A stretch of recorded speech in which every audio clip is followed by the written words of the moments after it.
In a world dominated by modern tech-filled cars, one old warrior still refuses to fade away.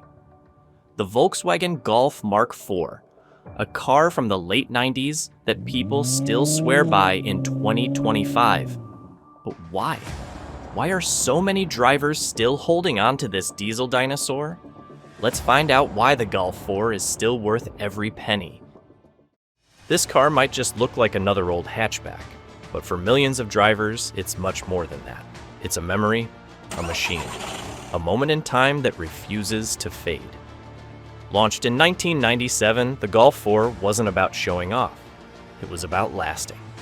It marked a turning point for Volkswagen, the first fully galvanized Golf, built for unmatched long-term durability and structural strength.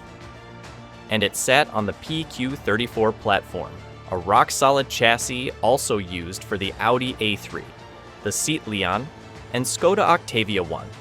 Same bones, different badge with a premium DNA. Even the build quality was unusually good. Close the door. It thuds like a vault. Twist the key. The engine growls to life like it's ready for war.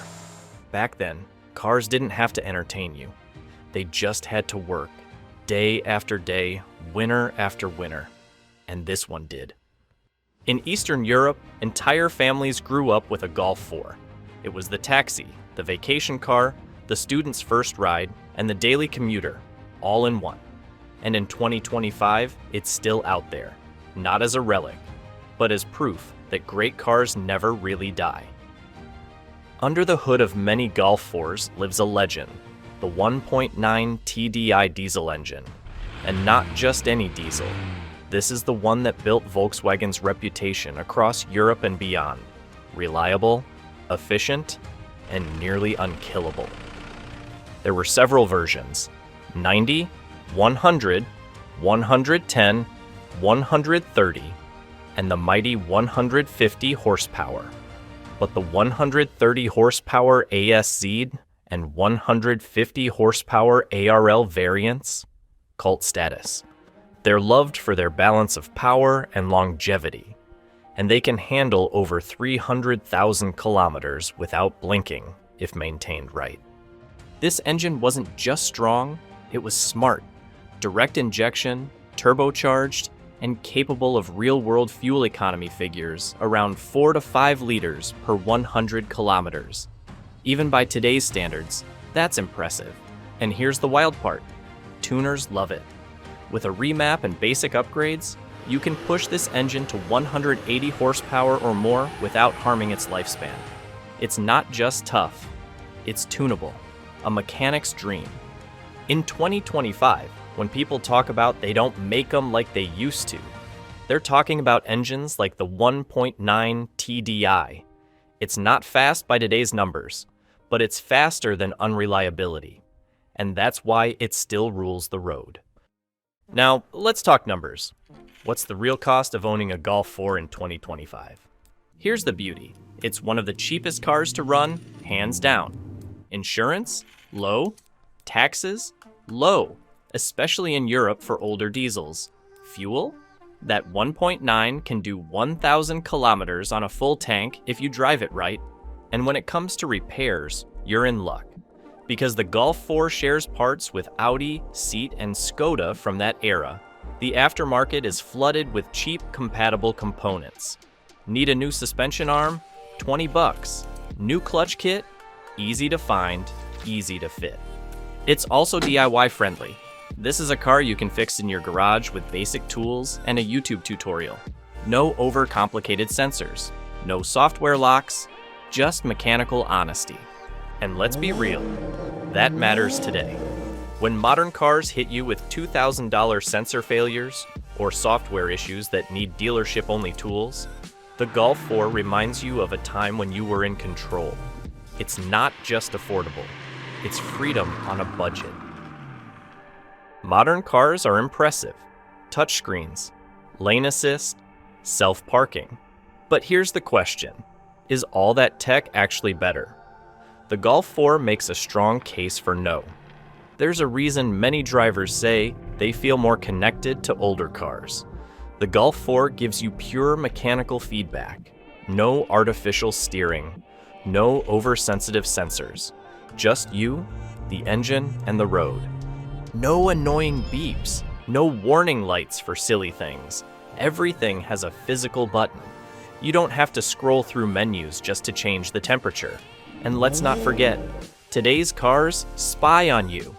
They collect data. They update software without asking. The Golf 4? It doesn't even know what the internet is. It minds its own business and lets you drive. Simplicity isn't a step backward. It's a return to driving with purpose. And in 2025, that feeling is rare and priceless. Also, one of the reasons the Golf 4 is still alive today is because people refuse to let it die. Across Europe and the world, there are thousands of owners, clubs, forums, and YouTube channels dedicated to this car.